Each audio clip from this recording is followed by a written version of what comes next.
Saludos a todos y bienvenidos nuevamente a una nueva aventura con curiosidades bíblicas. Seguimos desglosando palabra por palabra la Escritura inspirada a hombres imperfectos por el Espíritu de Dios, sin hablar de doctrinas ni de preferencias religiosas. Simplemente las explicamos a la luz de su original hebreo bíblico, costumbres y cultura de la época. Si no se ha inscrito en este canal, le invito a hacerlo y a continuar con nuestras meditaciones sobre la palabra de Dios. Veamos qué dice Jesús acerca de si es lícito divorciarse y casarme de nuevo. Mateo 5, 27 al 32, leemos: Oísteis que fue dicho, no cometerás adulterio. Pero yo os digo que cualquiera que mire a una mujer para codiciarla, ya adulteró con ella en su corazón. Por tanto, si tu ojo derecho te es ocasión de caer, sácalo y échalo de ti, pues mejor te es que se pierda uno de tus miembros y no que todo tu cuerpo sea echado al infierno. Y si tu mano derecha te es ocasión de caer, córtala y échala de ti, pues mejor te es que se pierda uno de tus miembros y no que todo tu cuerpo sea echado al infierno. También fue dicho, cualquiera que repudie a su mujer, déle carta de divorcio. Pero yo os digo que el que repudia a su mujer, a no ser por causa de fornicación, hace que ella adultere, y el que se casa con la repudiada, comete adulterio. Fuerte estas palabras del Señor para esta época tan moderna en la que vivimos. Vamos a hacer aquí un paralelo entre lo que Jesús dice acerca de la ley de Moisés y el Talmud. Y así comprobamos si Jesús cambió o no la ley. Jesús comienza con sus enseñanzas dándonos el mandamiento dado por Dios. Y muy bien se ha podido quedar ahí. ¿Por qué no? ¿Acaso no lo hizo Yahweh así? Pero no. Él no vino para dejarnos a la merced de nuestras propias conclusiones, porque sabe que es carne somos. Él vino para darnos la explicación divina y así no nos podamos confundir más. Vamos a desglosar nuestro texto verso a verso y quizás palabra por palabra.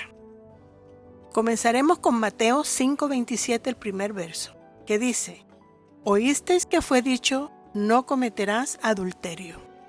Estoy segura que entre la multitud había personas que nunca habían escuchado esta ley de parte de Yahweh porque quizás no le conocían. Pero lo dijo de esta manera, primero porque era la forma de enseñar entre ellos y segundo porque entre los que sí la habían escuchado supieran de una vez por todas cómo es que era el asunto del divorcio. Y digo esto porque está registrado en Mateo 19, donde un grupo de fariseos se acercaron a Jesús y le preguntaron sobre el tema. Leamos, Mateo 19, comenzando con el verso 3. Entonces vinieron a él los fariseos, tentándole y diciéndole: ¿Es lícito al hombre repudiar a su mujer por cualquier cosa? Primero que preguntan es si es lícito, es decir, si es aceptado por Dios o no. Como lo ven a Jesús predicando, ellos se le atreven y le preguntan. Al ellos hacer esta pregunta es porque ellos ya sabían la respuesta. La habían leído y estudiado tanto en la ley de Moisés como en la ley del Talmud y oral. Y esto muchas veces nosotros mismos hacemos preguntas que aparentemente son legítimas, hechas por ignorancia, pero que en realidad solo las hacemos para probar, para provocar, tal y como lo hizo el grupo que se le acercó a Jesús. Si tenemos una pregunta, seamos claros y sinceros y hagámosla. Cuando hagas esas preguntas malintencionadas, acepta que lo hiciste y no te enojes cuando te reclamen. Más bien cambia cuando te lo hacen saber. Yo personalmente he tenido la experiencia que me han hecho preguntas cuestionables y cuando les reclamo me dan excusas tontas y me han dejado de hablar. A eso yo le llamo cometer fariseísmo. Tenemos que cuidarnos, hermanitos. Seguimos leyendo el verso 4 y 6. Él respondiendo les dijo: ¿no habéis leído que el que los hizo al principio, varón y hembra los hizo? Y dijo: por esto el hombre dejará padre y madre y se unirá a su mujer, y los dos serán una sola carne. Así que no son ya más dos, sino una sola carne. Por tanto, lo que Dios juntó, no lo separe el hombre. Para Jesús responder a esta pregunta, Él fue directamente a lo que Yahweh estableció al principio en Génesis, donde Yahweh mismo en persona, metafóricamente hablando, unió en pareja a Adán y a Eva. Y dice claramente que esta unión es solamente entre dos personas y no entre 3 o 4 personas. Dijo claramente 2 personas, Adán y Eva. Y dijo además, varón y hembra, porque al separar a la humanidad, los separó por género, masculino y femenino, creando así solo 2 géneros en la raza humana. Y esa era la combinación de la unión matrimonial, no como el ser humano que ha interpretado que hasta estos momentos nos quieren hacer cambiar el orden establecido por nuestro Creador. Y continúa añadiendo Jesús la explicación del por qué fue establecido de esta manera, para que estén siempre unidos, para que ya no sean más 2, sino una unidad, y esa clase de unión es la que tuvo Jesús con su Padre, ya que la palabra que aquí se usa en Génesis 2:24 para esta unión es Ehad, que es andar en conjunto, es decir, en un solo pensamiento, en un solo sentir, poniéndose siempre de acuerdo. La misma que Jesús siempre anheló y oró al Padre para que existiera entre nosotros, como seres humanos, unidos con el pensamiento del Padre Celestial. Por eso, que esa clase de unión, ningún ser humano debe interferir en ella, ni separar, ni desunir de ninguna forma. Versos 7 y 8 dice: le dijeron, ¿por qué pues mandó Moisés dar carta de divorcio y repudiarla? Él les dijo: por la dureza de vuestro corazón. Moisés os permitió repudiar a vuestras mujeres, mas al principio no fue así. Y continúa Jesús diciendo: porque Moisés permitió dar carta de divorcio, Yahweh daba a Moisés las órdenes para establecer cualquier ley, al igual que lo hizo con Jesús. Y esto lo podemos ver registrado en toda la Escritura. Jesús dice que Moisés lo permitió por causa de la dureza de nuestros corazones.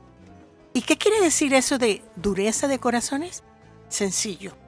Cuando no queremos acatar las órdenes, cuando nos queremos rebelar contra ellas, en este caso las de Yahweh, y queremos hacer como nosotros queramos hacer, como a nosotros nos parezca mejor. La dureza de corazones hace que los motivos de discordia entre una pareja se hagan irreconciliables. Y no queremos seguir en esta unión matrimonial. Y aquí se manifiesta la dureza de corazón. Es por eso que para obtener esta carta tenían que cumplir ciertas condiciones que están registradas en el libro de Deuteronomio 24, del 1 al 5. Sigamos con nuestros versos 9 y 10. Yo os digo que cualquiera que repudia a su mujer, salvo por causa de fornicación, y se casa con otra, adultera. Y el que se casa con la repudiada, adultera. Le dijeron sus discípulos: si así es la condición del hombre con su mujer, no conviene casarse. La respuesta obtenida por ellos fue demostrar pura dureza de corazón. Prefirieron no casarse porque les parecía injusta y muy dura de cumplir esa ley. Aunque Jesús continúa diciéndole muchas otras cosas que no tocaré en esta ocasión. Pero aquí en las bienaventuranzas se extiende Jesús un poco más profundamente a simplemente ser infiel y casarse después, porque no solo se infringe la ley del adulterio, sino que también infringimos la ley de no mentir, la de no asesinarás, la de no amar al prójimo. ¿Y qué tal con la de deshonrar a Yahweh y amarlo con toda tu mente, tu corazón y todo tu cuerpo? Esto refleja la complejidad de una infidelidad contra tu pareja, que va mucho más allá de simplemente serle infiel a tu pareja, porque ofendes al Creador mismo. Además, el concepto de infidelidad tiene repercusiones que influyen en la misma familia como en la sociedad. Para adulterio, en el idioma hebreo se usa la palabra naab, y también quiere decir apostatar, y está compuesta por las letras Nun, Aleph y Pe Sofif, donde la letra Nun significa semen, vida, semilla. La letra Aleph significa líder o fuerza y la letra Pe Sofif significa boca o aliento. Además, el concepto de infidelidad también tiene repercusiones que influyen en la familia como en la sociedad. Para repudio, en hebreo se usa la palabra kerituth, que viene de karat, que significa cortar, talar, para destruir. De manera que un divorcio destruye, te roba tu semilla, tu vida, tu fuerza y tu aliento. Y esta palabra solo aparece en el Antiguo Testamento 4 veces. Este pensamiento es corroborado en Proverbios 6:32 al 35 que leo. Mas el que comete adulterio es falto de entendimiento. Corrompe su alma el que tal hace. Heridas y vergüenza hallará y su afrenta nunca será borrada. Lo dicho en el mandamiento del adulterio no nos da mucha o ninguna explicación acerca del adulterio. Simplemente dice no cometerás adulterio. Punto. De manera que si no hay otra explicación anexa, esta está autoexplicativa. No necesita de ninguna explicación adicional. Asimismo, Jesús comenzó en su discurso, simplemente mencionando la ley de Dios tal y como es dada a Moisés.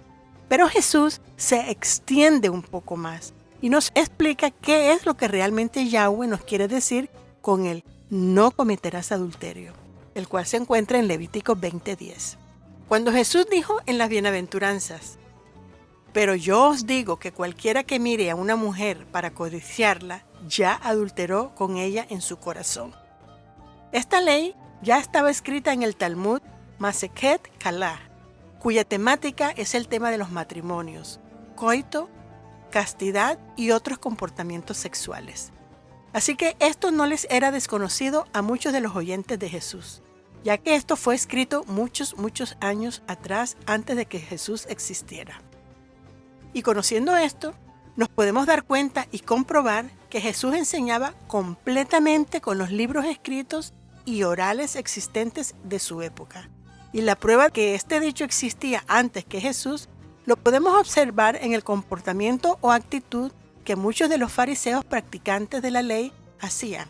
Cuando veían, por ejemplo, a una mujer, ellos volteaban su cara para el lugar opuesto de donde estaba la mujer para no verlas y así no pecar. O se cruzaban al otro lado de la calle para no pecar contra Yahweh. Yo veo esta acción como respuesta a lo dicho por Jesús en los siguientes versos. Por tanto, si tu ojo derecho te es ocasión de caer, sácalo y échalo de ti. Pues mejor te es que se pierda uno de tus miembros y no que todo tu cuerpo sea echado al infierno. Si tu mano derecha te es ocasión de caer, córtala y échala de ti. Pues mejor te es que pierdas uno de tus miembros y no que todo tu cuerpo sea echado al infierno. Así que estos fariseos que tenían esta práctica, ellos preferían pasar la vergüenza de que hablaran de ellos o no, con tal de no ir al infierno. Y continuamos con nuestro texto. Dice, también fue dicho, cualquiera que repudie a su mujer, dele carta de divorcio. Expliquemos este verso un poco. Comencemos con la palabra repudio o repudiar. Significa despreciar, rechazar, no aceptar, cuando un hombre rechaza a su esposa y la despide rompiendo así el matrimonio. Y según el diccionario de la Real Academia Española, hay una diferencia entre el divorcio y el repudio. Divorcio es cuando ocurre una ruptura del matrimonio y esta ruptura es conceptual. Ambos aceptan esa separación. Y repudio es cuando la separación o ruptura del matrimonio es ocasionada por uno de los miembros. Según la etimología, viene del latín repudium, que quiere decir un rechazo que causa vergüenza. Y en el griego, repudio es apoluo, que por su raíz significa expulsar, despedir. Y divorcio en griego es apostación, y que solo aparece 3 veces en el Nuevo Testamento. Y aquí es donde cabe la explicación que Jesús nos dio que por causa de la dureza de nuestros corazones, es decir, que por causa del orgullo por la vergüenza de haber sido traicionado, no nos podemos dar el lujo de perdonar. Es mejor echarla fuera y no saber más nada de esa persona. Siempre pensé que solo esto de dar carta de repudio o de divorcio era solo para los hombres. Y en realidad no lo entendía. Pero estudiando, encontré que en Marcos 10:12 dice: si la mujer repudiare a su marido y se casare con otro, comete adulterio. O sea que la ley es justa, aplicable para hombres y mujeres. Esto es cuando prefieren dar carta de repudio que tratar de buscar reconciliación y el perdón entre la pareja. Pero Jesús continúa diciéndonos en la segunda parte del texto lo siguiente: pero yo os digo que el que repudie a su mujer, yo digo a su marido o a su mujer, ¿verdad? Pero textualmente dice: pero yo os digo que el que repudia a su mujer, a no ser por causa de fornicación, hace que ella adultere, y el que se casa con la repudiada comete adulterio. Esto es lo que podemos llamar jugada de dominó. Donde golpeas una pieza, todas las demás caerán por inercia. Es decir, si han tratado de reconciliarse las desavenencias y no hubo arreglo, es decir, no pudiste perdonarla o arreglar la situación con ella, entonces repúdiala. Hay que pensarlo muy bien antes de hacerlo, porque esto trae grandes consecuencias. Pero una vez que la repudia, por otra causa que no sea de fornicación o de adulterio, y ella se vuelve a casar con otro hombre, la cosa se pone más grave. Porque ahora, por haberla repudiado sin causa legítima delante de Dios, la ha hecho pecar a ella y a la persona con que ella contrajo matrimonio nuevamente. Porque delante de los ojos de Yahweh, ese repudio no fue justo ni fue legal y no fue aprobado. Por lo tanto, aún están casados delante de Yahweh. De manera que si el hombre repudia a la mujer porque ronca, delante de los ojos de Dios es una burla, eso nada que ver. Esto no es una razón justificable para repudiarla. Por lo tanto, ellos seguirán casados delante de Dios. Pero si por lo contrario él la repudia porque ella fue deshonesta y lo engañó, entonces él sí puede volver a casarse. Pero ella no. ¿Por qué? Por haber sido infiel. Por dos razones. Primero, porque para Yahweh es abominación la infidelidad. Y segundo, una infidelidad daña la tierra que Dios nos ha dado. En este caso, la tierra la reemplazamos por la familia, especialmente cuando hay niños. Si no es así, mire lo que sucede con las familias separadas. Mire lo que sucede con cada miembro de la familia donde ocurrió el divorcio. En una ocasión, estudiando el tema, le pregunté al Señor y me dijo que parte de la dureza del corazón es que deberíamos seguir el mismo protocolo que usamos antes de casarnos, que es ir a un consejero, a un cura, a un rabino, a cualquier consejero matrimonial. Y después que hemos completado el curso, entonces recién nos casamos. De la misma manera, el Señor me dice que deberíamos hacer cuando tenemos planificado divorciarnos. Deberemos ir primero al consejero matrimonial o al mismo Dios, porque Él también habla, y tratar de reconciliar las diferencias. Pero si decides repudiarla, a pesar de, ya no podrás volver a casarte con ella nunca más, porque Él la declaró inmunda al repudiarla. Siempre es mejor el consejo que Yahweh me dio, pensarlo, consultarlo con Él para no cometer un error que luego más tarde te puedas arrepentir y ya no lo puedas reparar. Mira lo que dice la ley. Deuteronomio 24:4. No podrá su primer marido que la despidió volverla a tomar para que sea su mujer, después que fue inmunda, porque es abominación delante del Señor, y no harás que la tierra peque que el Señor tu Dios te da por heredad. En este caso, como dije anteriormente, la tierra es reemplazada por la familia, porque la familia es la heredad que Dios nos da. Ella es la base de toda la sociedad. Y Deuteronomio 24:1 dice: cuando alguno tomare mujer y se casare con ella, si después no le agradare por haber hallado en ella alguna cosa torpe, es decir, alguna infidelidad, le escribirá carta de repudio y se la entregará en su mano y la despedirá de su casa, echada. fuera. En este caso, Moisés está diciendo que si el hombre encontrara a su mujer cometiendo adulterio o algún acto indecente ante sus ojos, puede darle carta de repudio. Job 24:15 nos dice: el ojo del adúltero está aguardando la noche, diciendo: no me verá nadie, y esconde su rostro. Y Hebreos 13:4 nos dice: sea venerable en todos el matrimonio, y la cama sin mancha, mas a los fornicarios y adúlteros juzgará Dios. Y Proverbios 24:3 dice: con sabiduría se edificará la casa, y con inteligencia se afirmará. Con esto termino mi meditación sobre el adulterio, que hay bastante que meditar, que estudiar y que analizarnos para estar correctamente delante de Dios, porque todos daremos cuentas a Dios, especialmente los que se han casado 2, 3, 4 y no sé cuántas veces más, sin causa de fornicación o adulterio. Que Dios nos ayude. Terminamos y continuaremos más adelante con las bienaventuranzas que nos hace falta. No olvide que nadie le lea la Escritura. Léalas y escudriñelas usted mismo.